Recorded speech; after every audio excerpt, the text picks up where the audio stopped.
오늘 하나님 말씀은 골로새서 3장 1절부터 11절까지 말씀입니다. 그리스도인은 어떤 사람인가 생각해 보았습니다. 2017년 함재봉 교수가 한국 사람 만들기를 출판했고 2020년 개정판을 내었습니다. 한국 사람이 20세기 후반에 만들어진 신조어라는 말에 충격을 받았습니다. 조선이 망하고 더 이상 조선 사람이라는 말을 쓸 수가 없어서 한국 사람이라는 말이 나왔다는 것인데요. 1897년 대한제국, 1948년 대한민국 건국 이후에 나온 용어라는 것입니다.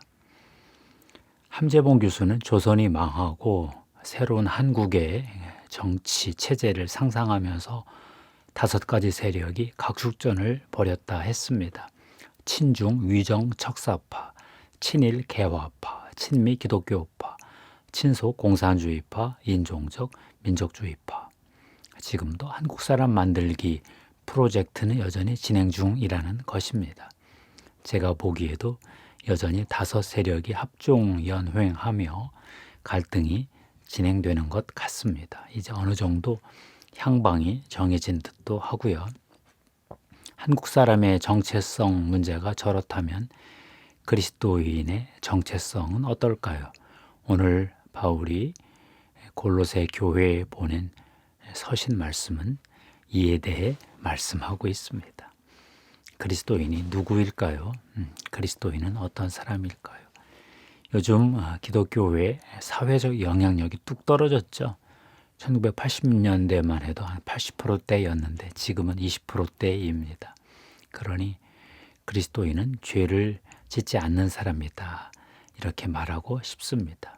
그런데 오늘 말씀은 그렇게 말하고 있지 않네요. 골로새서 3장 5절 이하 말씀입니다. 그러므로 땅에 있는 지체를 죽이라. 곧 음란과 부정과 사욕과 악한 정욕과 탐심이니 탐심은 우상숭배니라. 이것들로 말미암아 하나님의 진노가 임하느니라. 너희도 전에 그 가운데 살 때에는 그 가운데서 행하였으나 이제는 너희가 이 모든 것을 벗어버리라. 곧 분함과 노여움과 악의와 비방과 너희 입에 부끄러운 말이라. 너희가 서로 거짓말을 하지 말라. 누구에게 쓴 편지입니까? 박해 속에 예수 믿는 사람들인데 그 성도들도 이런 죄를 다 지을 수 있다는 거죠. 그러면 그리스도인은 어떤 사람일까요? 오늘 말씀은 그리스도인은 죄를 지어도 죄로 인해 죽지는 않는다. 이렇게 말씀하네요. 물론 죄를 지으면 하나님의 진노를 받지요. 그러나 하나님은 그리스도인이 죄를 짓는다고 죽이지는 않습니다. 죄를 지으면 죄에 합당한 대응을 하시고 회개하도록 인도하시지만 죽이지는 않습니다. 죽일 것이면 왜 은혜를 주셨겠습니까? 그리스도인이 예수님을 그리스도로 믿으면 하나님은 정말 특혜를 주십니다. 골로새서 2장 13절 15절 말씀입니다. 또 범죄와 육체 무할례로 죽었던 너희를 하나님이 그 예수 그리스도와 함께 살리시고 우리의 모든 죄를 사하시고 우리를 거스르고 불리하게 하는 법조문으로 쓴 증서를 지우시고 제하여 버리사 십자가에 못 박으시고 통치자들과 권세들을 무력화하여 드러내어 구경거리로 삼으시고 십자가로 그들을 이기셨느니라. 우리가 예수 그리스도가 십자가에서 우리 대신 죄값을 다 치르셨다는 것을 믿을 때 상상도 할 수 없는 일이 벌어집니다. 우리의 모든 죄가 다 사해집니다. 죄로 인한 처벌이 없어집니다. 사탄의 고발 고소도 무력해집니다. 그러니 죄로 인한 죄책감도 다 사라집니다. 마음의 평화가 찾아옵니다. 내가 죄를 지은 것은 인정합니다. 그러나 하나님의 용서가 더 큽니다. 사탄에게 기죽을 일은 없습니다. 그러니 우리 그리스도인들은 죄를 지어도 죄로 인해 죽지는 않는 사람들이다. 이렇게 정리해 보겠습니다. 그리스도인은 왜 죄를 지어도 죽지 않을까요? 예수 그리스도의 부활로 인해 예수 그리스도의 부활과 함께 우리 안에 그리스도의 영이 살아나게 있기 때문입니다. 3장 3절 4절 말씀인데요. 이는 너희가 죽었고 너희 생명이 그리스도와 함께 하나님 안에 감추어졌음이라. 우리 생명이신 그리스도께서 나타나실 때 그때 너희도 그와 함께 영광 중에 나타나리라. 골로새서 2장 12절에서도 동일한 말씀을 이미 하셨지요. 너희가 세례로 그리스도와 함께 장사되고 또 죽은 자들 가운데서 그를 일으키신 하나님의 역사를 믿음으로 말미암아 그 안에서 함께 일으키심을 받았느니라. 세례라는 것이 예수 그리스도와 함께 죽고 예수 그리스도와 함께 부활하는 것을 상징합니다. 무엇이 죽고 무엇이 살까요? 옛사람의 육이 죽고 새사람의 영이 다시 살아나는 거죠. 그리스도인이 죄를 지어도 안 죽는 이유는 옛사람의 육이 죄를 지어도 새사람의 영이 이미 살아나 있기 때문입니다. 우리 육이 죄를 지어도 살아있는 영이 예수 그리스도의 십자가의 피공로를 믿기 때문이지요. 죄를 지을 때 회개는 해도 우리는 절망은 하지 않습니다. 내가 죄를 지을 수밖에 없다는 것을 인정하지만 나는 그리스도가 필요하고 그리스도가 이미 내 죄를 용서했다. 이것을 믿게 되지요. 그러니 그리스도인은 영이 살아있는 사람이다. 영이 거듭난 사람이다. 이렇게 정리할 수 있겠습니다.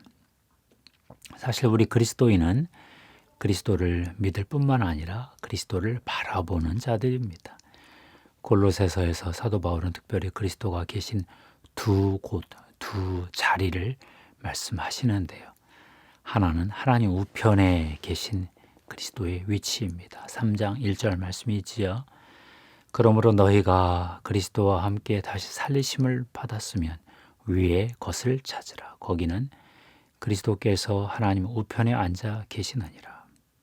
그리스도는 하늘로 승천하신 후 하나님 우편에서 이 땅을 통치하고 계십니다. 다른 하나는 우리 그리스도인 영 안에 계신 어떤 그리스도의 위치입니다. 1장 27절에 그 말씀이 있는데요. 이 비밀은 너희 안에 계신 그리스도시니 곧 영광의 소망이니라. 너희 안에 계신 그리스도, 즉 내 안에 계신 그리스도입니다. 사도 바울은 교회 공동체를 무척 중요하게 보십니다. 그렇지만 교회를 구성하고 있는 각 사람을 정말 귀하게 또 보십니다. 1장 28절 말씀인데요. 우리가 그를 전파하여 각 사람을 권하고 모든 지혜로 각 사람을 가르치면 각 사람을 그리스도 안에서 완전한 자로 세우려 함이니.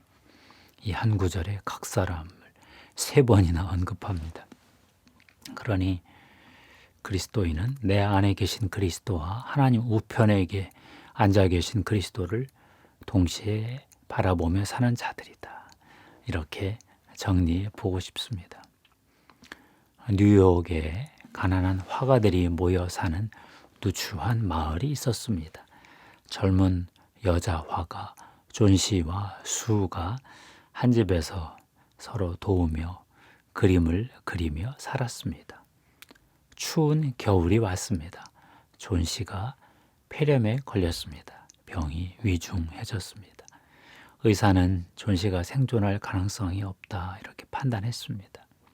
존 씨는 담장에 있는 담쟁이 덩굴 잎을 보면서 그 잎이 모두 떨어진다면 자신도 죽을 것이다 생각했습니다. 아래층에 원로화가 빼어머니 살고 있었습니다. 그는 언젠가는 걸작을 그리겠다고 장담하면서도 오랫동안 어떠한 그림도 그리지 않았습니다. 술을 마시고 남을 비웃으면서 살았습니다. 그러다가 존 씨가 잎이 떨어지면 죽는다는 말을 한다는 소문을 들었습니다. 그날 밤새 심한 비바람이 불면서 아침에는 담쟁이 덩굴잎은 마지막 한 장만 남았습니다. 그 다음 날 밤에도 심한 비바람이 몰아쳤습니다. 하지만 마지막 한 장만 남은 잎이 담장에 남아 있었습니다.